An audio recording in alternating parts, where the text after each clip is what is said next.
السلام عليكم ورحمة الله وبركاته. أعوذ بالله من الشيطان الرجيم. بسم الله الرحمن الرحيم. وهل أتاك حديث موسى إذ رأى نارا فقال لأهلهم امكثوا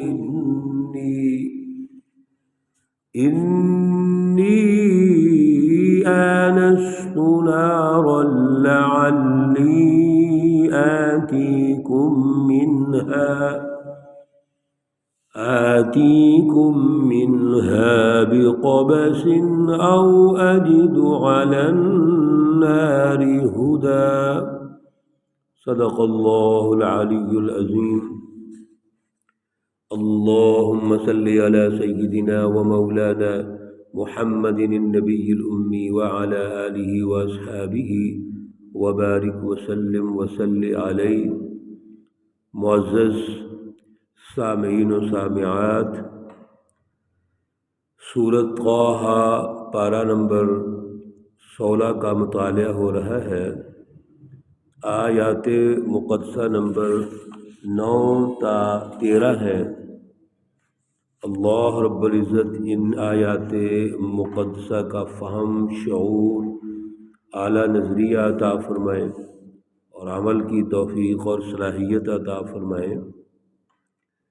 گزشتہ درس میں اللہ رب العزت نے یہ رہنمائی ارشاد فرمائی تھی کہ جب سورۃ طٰہٰ کا آغاز ہوا تو حضور نبی اکرم صلی اللہ علیہ وسلم کا جو اعلیٰ ترین منصب ہے، اللہ رب العزت کی رہنمائی ارشاد فرمانا، کیونکہ یہ کلام مقدس اللہ کی طرف سے ہے اور اللہ تعالیٰ نے اپنی صفات ارشاد فرمائی تھیں کہ اللہ کی ذات اقدس وہ ہے جو آسمانوں اور زمین کو پیدا کرنے والے ہیں، جو عرش پر قائم ہے، اسی کے لیے ہے آسمان، زمین اور جو کچھ اس کے درمیان میں ہے اور جو کچھ زمین میں ہے۔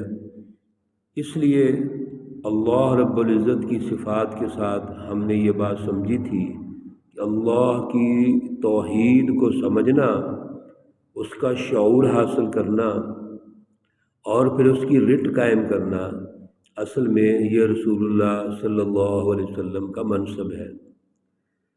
لیکن یہ رہنمائی کس کو ملے گی؟ جن میں جستجو ہوگی، جن میں طلب ہوگی۔ مخالفین و معاندین، منکرین، متکبرین، یہ ان کو رہنمائی نہیں ملے گی۔ اس لیے اللہ رب العزت نے اس ساری فلسفی میں یہ بات سمجھا دی کہ دنیا کے اندر انبیاء علیہم السلام کی آمد کا جو اصل مقصد ہے وہ توحید کی بالادستی ہے۔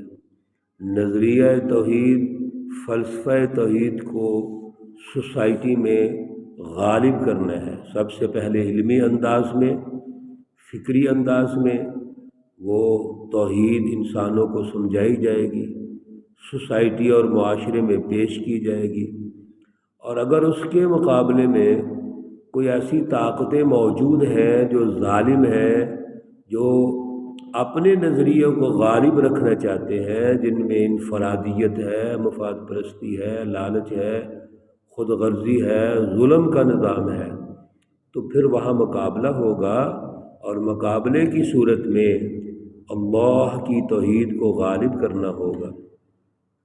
ابھی آج جو واقعہ شروع ہو رہا ہے حضرت موسیٰ علیہ السلام کا، اس میں بھی ایک تسلسل ہے۔ حضور نبی اکرم صلی اللہ علیہ وسلم کو یہ واقعہ اور یہ قصہ سنا کر بتانا مقصود یہ ہے کہ حضرت موسیٰ علیہ السلام بنی اسرائیل میں ایک ایسے نبی ہیں جنہوں نے اللہ رب العزت کی اس توحید کو غالب کرنے کے لیے جد و جہد کی ہے۔ ایک عادلانہ سیاسی اور معاشی نظام قائم کیا ہے، وقت کے فرعون اور طاغوت کا مقابلہ کیا ہے۔ لہٰذا حضور نبی اکرم صلی اللہ علیہ وسلم کا بھی مقابلہ اس وقت کے فرعون سے ہوگا، اور بین الاقوامی سطح پر جو بین الاقوامی طاغوت ہے، فرعون ہے، ان سے مقابلہ ہوگا۔ لہذا اس واقعہ کو سمجھانے اور بتانے کے بعد اصل میں حضور نبی اکرم صلی اللہ علیہ وسلم کا جو مشن ہے، اور آگے آپ صلی اللہ علیہ وسلم نے قومی اور بین الاقوامی سطح پر جو انقلابات لانے ہیں، اس کی نوید بھی سنائی جا رہی ہے۔ آیت مقدسہ نمبر 9 سے حضرت موسیٰ علیہ السلام کا واقعہ یہاں تفصیلاً ذکر کیا جا رہا ہے۔ حضرت موسیٰ علیہ السلام کا جو واقعہ ہے اور آپ کے زندگی کے جو مختلف مراحل ہیں، وہ مختلف صورتوں میں بیان کیے گئے ہیں، مختلف جگہوں پر بیان کیے گئے ہیں۔ سورۃ القصص میں اللہ رب العزت نے آپ کی ولادت، پھر آپ کی ولادت کے بعد اس دور میں جو فرعون کا خوف تھا، اور والدہ نے اس خوف کی وجہ سے آپ کو سمندر میں ڈال دیا، دریا میں ڈال دیا، اور پھر آپ کو وہاں پہ محل کے قریب کنارے پر لگا دیا گیا، پھر آپ کی پرورش کا مرحلہ ہے، یہ سارا واقعہ تفصیل سے لکھا ہے۔ پھر اس کے بعد حضرت موسیٰ علیہ السلام نے قبطی کو مکہ مارا اور وہ مر گیا، اور پھر وہ وہاں سے نکل پڑے، آپ وہاں سے بھاگ گئے، اور پھر آپ پہنچ جاتے ہیں حضرت شعیب علیہ السلام کے پاس۔ حضرت شعیب علیہ السلام کے پاس تقریباً 10 سال آپ نے گزارے۔ اس دوران آپ کی شادی بھی حضرت شعیب علیہ السلام نے کی اپنی بیٹی کے ساتھ۔ پھر شعیب علیہ السلام کے پاس جو نبوت کی وراثت تھی، حضرت موسیٰ علیہ السلام نے آپ کی صحبت میں رہ کے وہ تعلیم، تربیت اور وہ وراثت وہ حاصل کی، حضرت شعیب علیہ السلام نے منتقل کی۔ حضرت شعیب علیہ السلام کے پاس جو بھی وراثت میں چیزیں موجود تھیں، عصا ہے اور دیگر چیزیں ہیں، وہ بھی آپ نے حضرت موسیٰ علیہ السلام کو منتقل فرما دی۔ اب تقریباً یہ 10 سال کا عرصہ گزارنے کے بعد حضرت موسیٰ علیہ السلام اپنی بیوی کو ساتھ لیتے ہیں اور وہاں سے مصر کی طرف چلتے ہیں تاکہ اپنی والدہ محترمہ اور ہمشیرہ کو ملیں، اور ان کا یہ بھی خیال ہے کہ اب مصر کے حالات تبدیل ہو چکے ہوں گے۔ چنانچہ وہاں سے چلتے ہیں، اور صورتحال یہ ہے کہ سخت سردی ہے، سردی کا شدید موسم ہے، اس حالت میں چلتے ہیں۔ اب وہ راستہ بھی بھول گئے کہ مصر کا راستہ کون سا ہے۔ اس سارے واقعہ کو اللہ رب العزت یہاں ارشاد فرماتے ہیں، وَهَلْ أَتَاكَ حَدِيثُ مُوسَىٰ، کیا آپ کو پہنچی ہے وہ موسیٰ علیہ السلام کی بات چیت، آپ کا واقعہ، آپ کا قصہ، آپ کی جو تفصیلات ہیں وہ ذرا آپ کو پہنچی ہیں، آپ سنیں اور پھر لوگوں کو بھی سنائیں۔ اِذْ رَأَىٰ نَارًا، جب موسیٰ علیہ السلام اور آپ کی زوجہ محترمہ ہے، اور بعض روایات میں آپ کے پاس ایک خادم بھی تھا، اس کے علاوہ اور آپ کے پاس ساز و سامان تھا، بکریاں تھیں وغیرہ وغیرہ، وہ ساتھ لے کے جب چلتے ہیں تو راستے میں شدید سردی ہے، اور جو آپ کی بیوی ہیں وہ حاملہ بھی ہیں، اور وہ حالت بھی سخت ہے۔ تو اب کیا دیکھتے ہیں رات کو؟ نارن، آگ دیکھتے ہیں، دور سے آگ نظر آتی ہے۔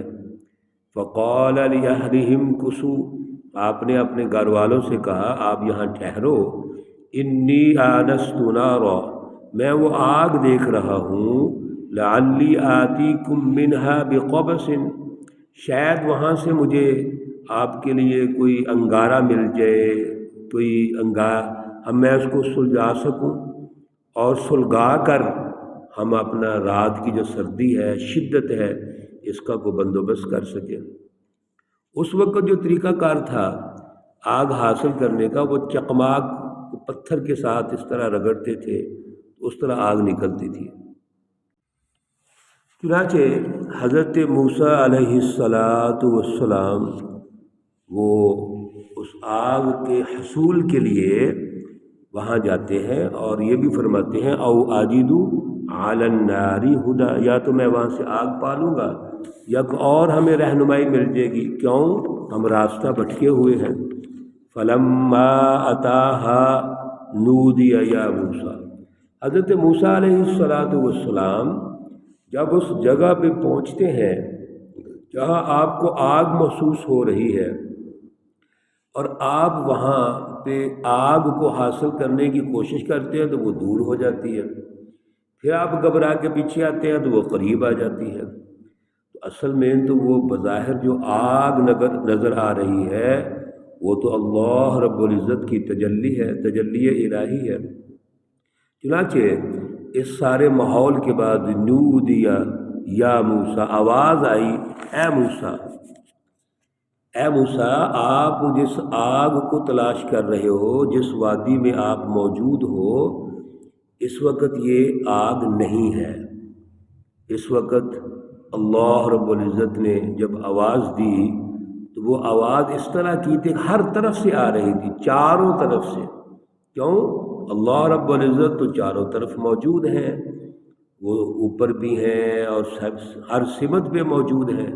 چنانچہ جب یہ آواز آتی ہے تو موسیٰ علیہ السلام کا پورا جسم وہ اس میں روشنی پیدا ہوتی ہے، اور آپ ہر طرف سے اللہ رب العزت کی طرف متوجہ ہوتے ہیں۔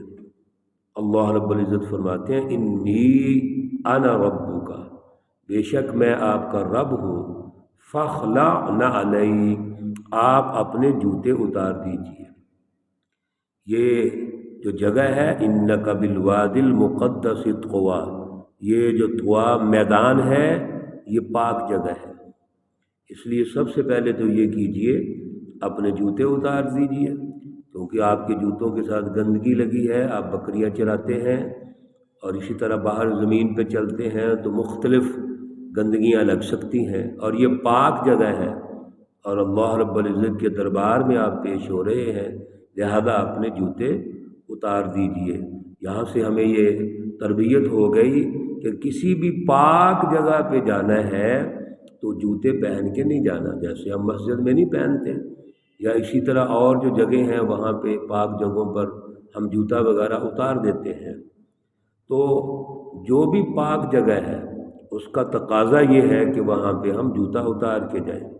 وَأَنَا اخْتَرْتُكَ فَاسْتَمِعْ لِمَا يُوحَىٰ، اللہ رب العزت حضرت موسیٰ علیہ السلام سے ارشاد فرماتے ہیں کہ اے موسیٰ، اب آپ ایسی جگہ پہ پہنچ گئے ہیں جو اللہ رب العزت کی مقدس جگہ ہے، اور میں نے آپ کو پسند کر لیا ہے۔ انا اخترتک، میں نے آپ کو چن لیا ہے، پسند کر لیا ہے۔ یہاں سے مراد اللہ رب العزت نے آپ کو نبوت سے سرفراز فرمایا۔ اللہ رب العزت آپ کو قومی سطح پر خلافت اور حکومت دینا چاہتے ہیں۔ اللہ رب العزت اس وقت کی قوم کا رہنما بنانا چاہتے ہیں، آپ کو رہنما بنا دیا۔ آنے والے دور میں اللہ رب العزت آپ کو تیار کر رہے ہیں، پورا تربیت کا ماحول دے رہے ہیں، اس لیے فرمایا فاستمع لما یوحیٰ، اب آپ توجہ سے سنیے جو بھی اللہ رب العزت کا حکم ہوگا۔ انشاءاللہ العزیز وقت مکمل ہو چکا ہے، کل کے درس میں اگلی بات کریں گے۔ اللہ رب العزت تمام مرحومین و مرحومات کو جنت الفردوس میں اعلیٰ مقام عطا فرمائے۔ اللہ رب العزت تمام بیماروں کو شفائے کاملہ عاجلہ مستمرہ عطا فرمائے۔